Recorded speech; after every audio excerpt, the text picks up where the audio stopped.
Do you have thoughts to share, or we can just talk about like op stuff? Yeah, just real quick. I kind of say that every week, huh? Yeah. Yeah. But I really mean it this week. No, here's the thing is I feel like my mind has been so scattered and I'm trying to receive so much information and that yeah, I don't feel at peace. And so that's where I go, gosh, that's not good. That burden, my yoke is easy and burden is light. I don't feel that. I feel a lot of pressure, and so that's why, in some ways, I go, gosh, whatever I share, is it really going to be of the Spirit, or is it just, you know? But it's at the same time, it's good to just go, yeah, this hasn't been a great week in that, as far as peace and just.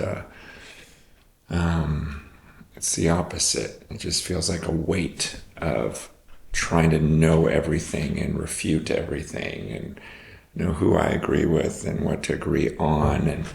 And I guess the good thing that comes out of it is I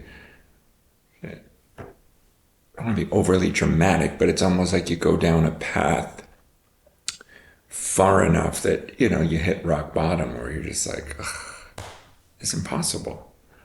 And I think with information, there's just so much of it out there, and we live in a time where people say things with such confidence, like I know I'm right about this, and so then you're like, wow, I like this guy, I like this guy, I like her, and they're absolutely sure. So what do you do with all that? Because it contradicts all the other people that are sure of their view, and so then you start figuring, okay, God, show me which one's right. And that's why I appreciate what you're saying, with truth and going, okay, what is coherence and what is consonance, and what I'm going strictly from coherence, which means I'm just trying to logically figure it all out, which is what all these philosophers and everyone else does. I'm just thinking, wow, obviously there were conflicts and things to discuss in the early church. That's what we just read. I mean, that's why they went to the Jerusalem Council. Hey, do they have to be circumcised after this or that? So it was happening already.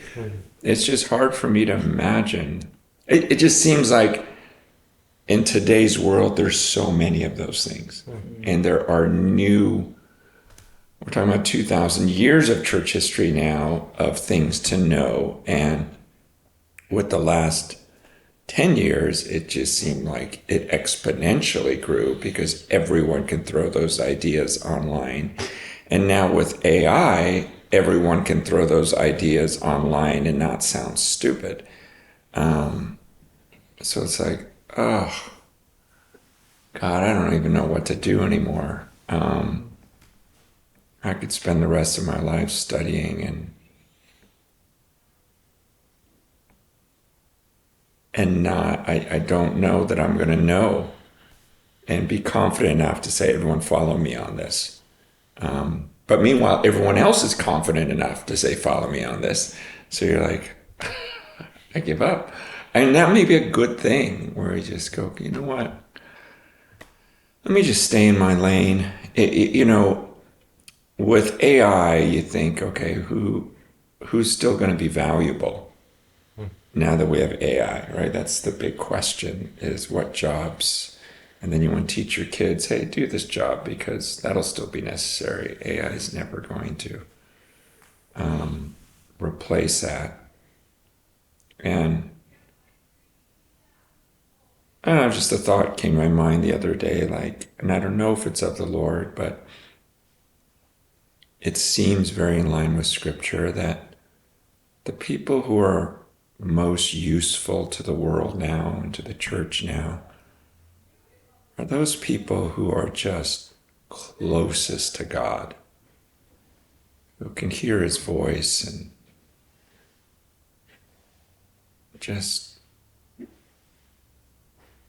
they just walk with him.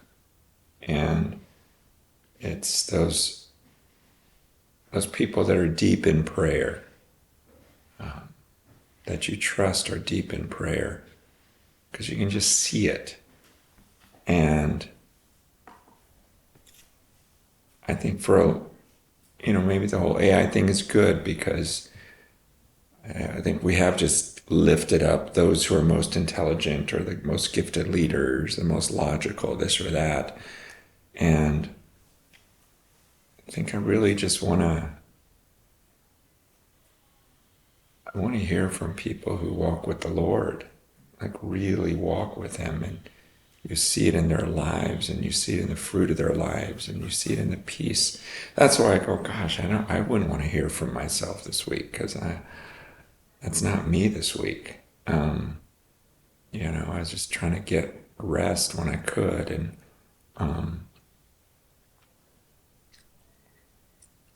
I think that's where the red eyes and the trying to get everything done as quickly as you can, it's just a learning experience. But at the same time, you know that God is perfected in your weaknesses, and he uses you. I came back from the filming just feeling like, that wasn't great. My head wasn't into it. I'm still in a fog, just trying to wake up. And that's why I don't like going overseas. I always feel like I'm half there, and then when I get home, I'm half there, because my mind is just like in a fog. And so was that even worth it? But then you just trust the Lord uses you. But, okay, now I'm rambling. One thing I will say, I had a really good talk I shared with a couple of guys with Hank Hanegraaff yesterday. We hadn't caught up in a couple of years, and we used to talk a good bit. And I really respect him, because, he used to come into San Francisco and we'd get together, and that's when he was just questioning church, and like, I'm really wrestling, and just I don't even attend anywhere right now, because he's just struggling with the whole thing, and very honest about it, and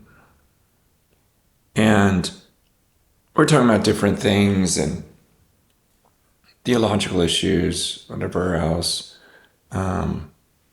But what I loved about it, first of all, he has 12 kids, just always believed that I need to trust the Lord with however many kids I'm supposed to have, and ended up with 12. And then he says, hey, we haven't talked in 2 years. Did you know I adopted? And I go, no. I think, he kind of told me he was thinking of, or trying to, this homeless lady, and just this kid that was born, she just had no real hope. But for some reason, he had a relationship with this homeless lady, and she trusted him or whatever. But he had the chance to adopt this kid when she was 2, and so they adopted her 2 years ago. And so they have a little 4-year-old, and he's 76 years old, and his wife is early 70s too. And I was telling him, man, that's so awesome. That's so cool, and he was realistic with they're just talking about, because in a lot of ways he and I are similar in that you have this stream of following, people that are following you, and then you start wrestling with certain things that you're teaching and going, man, I'm no longer sure of that. And you start bringing those things up, and then it causes those camps to get very angry at you, because you used to defend certain things that they defend, and you're just going, gosh, I'm not so sure of that anymore.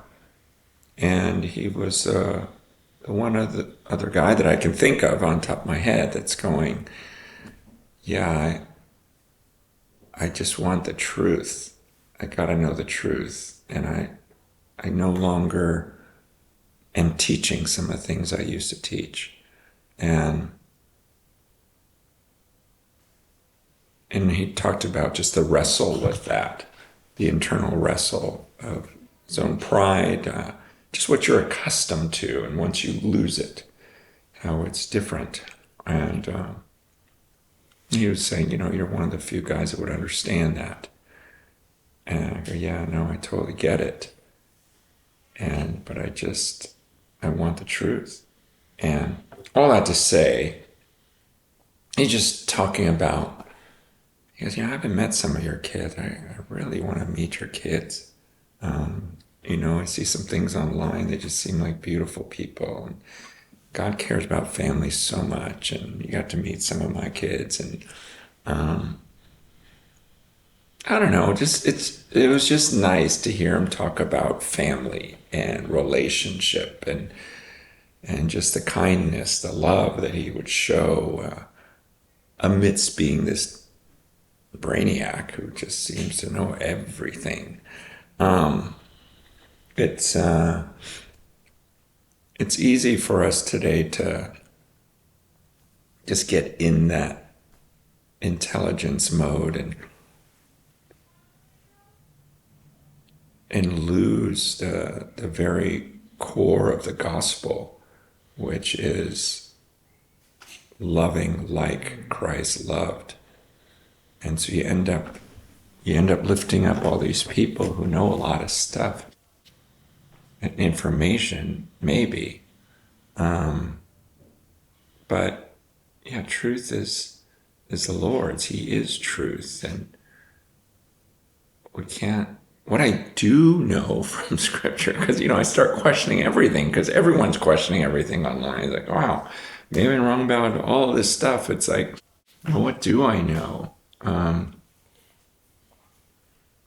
The Shema, I know that it's in Deuteronomy 6, not 8. I know that, Jesus re-emphasized it's like this relation, like this loving him with all your heart, soul, mind, and strength. And what I've been preaching about the last couple of times, like loving your neighbor as yourself. And then with that, it's loving the poor. And you can get so caught up in these other things, that the things that are foundational. And I feel like I did some of that, where I'm like trying to absorb all this information, but suddenly that's all I think about. And now this enjoyment of the love of the Lord gets lost again. The loving of whoever's in front of me gets lost again.